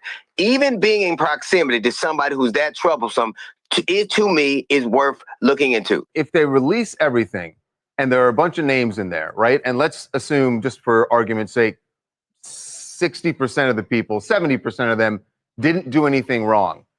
Now their names are attached to it. In fact, this morning, Kevin Spacey was saying, release all of it because he wants his name cleared. His name was mentioned in a civil suit against Jeffrey Epstein. I was told about a huge, I know this. Okay, first of all, I absolutely cannot. Now they're sitting there. First of all, Pink Envy, thank you for purchasing a membership, beloved. I appreciate you. Peace, love, and blessings. Listen, Kevin Spacey talking about release the files to clear his name. Sir, your name is already trashed out here in the streets, okay, Mr. Kevin Spacey? It has been said and rumored, alleged that you yourself were at Epstein Island and told to leave. And in fact, were banned because of nefariousness, okay? That's what has been alleged. Now, I can't substantiate it, but what I can substantiate is that there has been a myriad of allegations against Kevin Spacey where people claim that he assaulted them. And in fact, one of them claimed to have been a teenager when it all happened. Okay, a young actor. So I'm sorry, what does Kevin Spacey even think is going to clear his name after all that we found out and heard about him? Okay, isn't that why he got kicked off the House of Cards? Like, sir, please sit down somewhere, but let's continue. Now, for those of you, I mean, he sounds crazy. Now, and Harvey Levin, please, for the love of God, stop trying to clear Trump. Stop saying that Trump's name is on there, but there's nothing untoward about him. Okay, sir, unless you have seen the files yourself, you cannot verify any such thing. I don't care who told you, whether they were a Trump supporter or not. Okay, Harvey Levin, please stop the cap. Okay, please stop it. Enough already. All right. Now, with that all being said, I just posted the link for the next broadcast, which starts at 1:35. That's in a little less than 20 minutes, like 19 minutes to be exact, where we're going to have a members only live, and we're going to read 3 more chapters of this nefarious book about Cassie. Okay. Now, but let me let them continue, and then I'm out of here. There's a huge rock star mentioned, and it was just, again, name mentioned. So then all those people, Fidel Castro, all those people suddenly get painted with this brush when it could just be that Epstein had their number. Do you think that that is Trump's? Let me just honest question. Do you think that that would be Trump's concern? Calling all inconsistent traders. If you've tried trading with alerts, AI algos, signals, and think that he's the kind of man that's I would think it should be what we know him to be. I would think it should be the Attorney General's concern. I don't know if it's Trump's, but it should be the Attorney General's concern. But here's the thing. He doesn't run the Attorney General like that. He is clearly running. In other administrations, they've been separating apart. He is clearly in charge. He's calling the shots in the Department of Justice. Do you think that Donald Trump, the man, if he had evidence that would hurt political opponents or somebody he didn't like, he wouldn't use it? He would. Well, here's the thing. Here's what, look, I'll tell you what I think. That there are tons of people, Democrats, Republicans, business people, rock stars, actors, all of whom associated with Jeffrey Epstein. And that there are probably friends and enemies of Donald Trump on that list. And most of them, there's nothing untoward. So how the hell does Harvey know this? He keeps on saying there's nothing untoward. How do you know, Harvey? Is your name on the damn list? Because you got a whole lot to say. Is your name on the list? How can you verify this? I think it's really difficult for me to believe. Look, I got a lot of friends. If I knew one was a pedophile, I would never hang out with him. That's just the truth. And I think also the standard now that we have, it used to be a time if you associate with a racist or a rapist, you wouldn't be. Now we live in this alternate universe. Just being in close proximity, just having a dalliance, a relationship with a guy like that is troublesome. So let me ask you a question. There are a lot of people who knew Diddy was problematic, but they still went to his white parties. What's the difference? I think that one is. Now I want you all to pay attention to how they want to always bring a black man into the story. Y'all hear this? Now he wants to bring Diddy into it. First of all, Diddy was not accused of doing anything with minors in his trial. So there's that. You can't even bring Diddy in that. You might have made a bit more sense if you said R. Kelly, since we're talking about PDF files. But he wants to bring up Diddy. Well, sir, here's the thing. Those people at Diddy's white parties were adults, okay? And there was supposedly nothing nefarious going on, as the media had us all believing. Because now we find out the freak-offs were between Diddy and his women. So please sit down somewhere, Harvey. That dog ain't gonna hunt. But let's continue, because he thinks he's cooking. A white party is adults having it's adults. The other one is where they were specifically doing an illegal act. They were grooming kids. And the other thing that's particularly disturbing is how much Republicans have talked about wanting to protect kids. The list should be outed just to show that he didn't have anything to do with it and that nobody else had anything to do with it. Y'all brought this list up. It was them that used this as a cudgel. It was them that used this as an issue. And now all of a sudden they're voting against people seeing it. I know what you're saying, DL. And what's interesting here is, and I agree with you that if he had something that would hurt his political enemies, he'd release it. But the problem is, if he wanted to do that, he may also end up, if you release all of it, yeah, you might take out some of your political enemies, but you also are going to take out some people that you probably that aren't enemies. At You a know what I'm saying? standard, at a standard, we should have a low enough standard. If you are in close proximity, hanging around with pedophiles, that is problematic, and we need to know about it.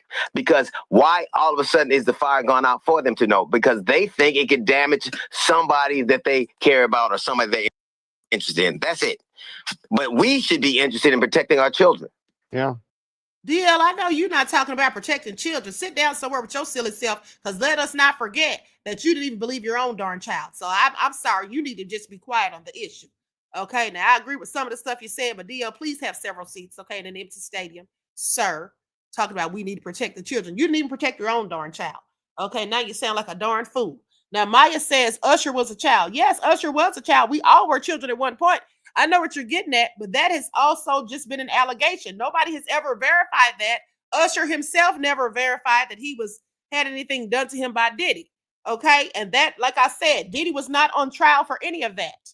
There's many allegations, but the man wasn't tried for those. Okay, I'm talking about him bringing up Diddy is just more of the same, with them always trying to throw a black man into the mix when it's something going on with one of them, and that's just the fact.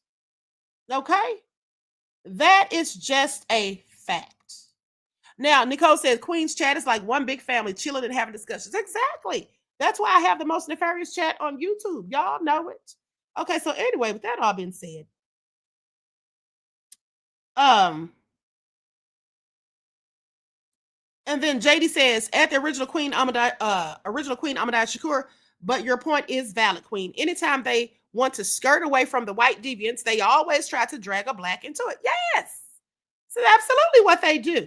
I mean, did you all seem to forget how it was when Harvey Weinstein got called out with the whole Me Too movement? Now all of a sudden they want to go snatch up R. Kelly when they knew darn well R. Kelly was doing dirt from day one. But they picked a fine, opportune moment to bring him into the foray so they could have everybody talking about R. Kelly rather than Weinstein. And then let's not forget how when Weinstein recently had his retrial after his first was overturned. Okay, remember, they did it at the same time Diddy was on trial. Okay, do y'all remember that? Y'all think that was a coincidence? They had Weinstein's retrial happening right across the street from Diddy's at the same damn time. And so nobody was really focused on it or talking about it because everybody was focused on Diddy. I talked about it. Okay, even though I was right there at the Diddy trial, I still did a video talking about Weinstein's retrial.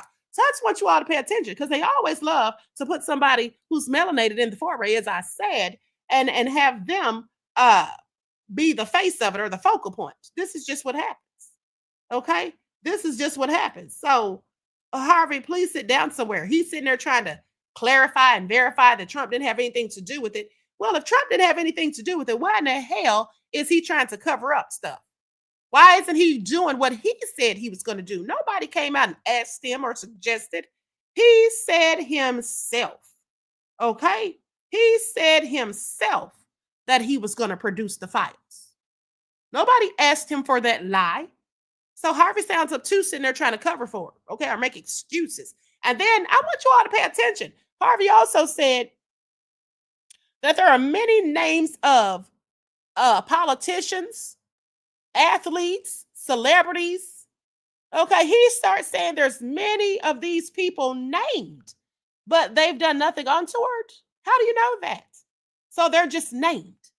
And they just went to these parties or they just hung around Epstein and they didn't have a clue of what he was doing. Of course, they knew what he was doing. And some of them were doing it too. In fact, most of them were likely doing it too. So miss me with it. Okay, why in the hell would they be hanging out with such a person? Vince I Am from the UK says, you raised the alarm, Queen, unlike them wigs or us. Exactly. Because the wigs or us only want to talk about Diddy. Okay, so anyway, I'm going to conclude this broadcast. Everyone, please like and share, subscribe to the channel.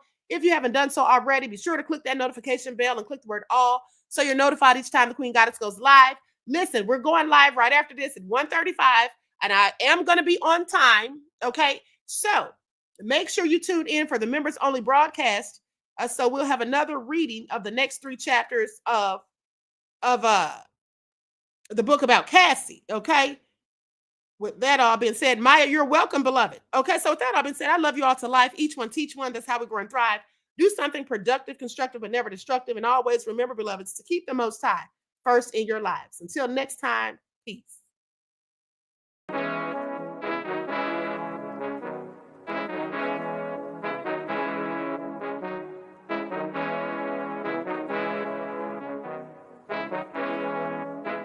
Yo, Nick, hit him with that flavor. Gold all in my skin, God all in my blood.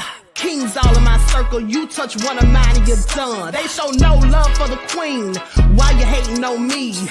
Is it cause I'm free and I got Malcolm X in my jeans? I got dreams like King Luther, shed blood like Kunta. You ain't helping my people, I ain't got nothing to say to ya. I want all the smoke like hookah. Talking reparations, America won't be great until they give us compensation. I'm like, I'm the hottest right now. That's See right. A bunch of lames out here trying to jock on my style. They be doing too much. I'm the queen, it's too easy. It's like they all at Popeyes, how they be talking so greasy. I just sit back and laugh while these haters get madder. So nefarious how they don't want my pockets with cheddar. I tell them they can do better. These snakes in the grass can leave a bite on your ass, cause y'all be trusting too fast. I got my foot on the gas, other one on they necks. Dropping receipts on haters, you better show some respect. I'm never facing regrets, we only facing the threats. Running through every challenge like a relay, break no sweat. It's a cold game, so I got that blanket with me. Now that my people awaken, ain't no going to sleep. I do not play by my piece, this time I'm playing for keeps. You talking slick, but when I see you like them ends, we gon' meet. And I got gold all in my skin, God all in my blood. Kings all in my circle, you touch one of mine and you done. They show no love for the queen, why they hating on me? Is it cause I'm free and I got Malcolm X in my jeans and I got gold all in my skin, God all in my blood. Kings all in my circle, you touch one of mine and you done. They show no love for the queen, why they hating on me? Is it cause I'm free and I got Malcolm X in my jeans and I got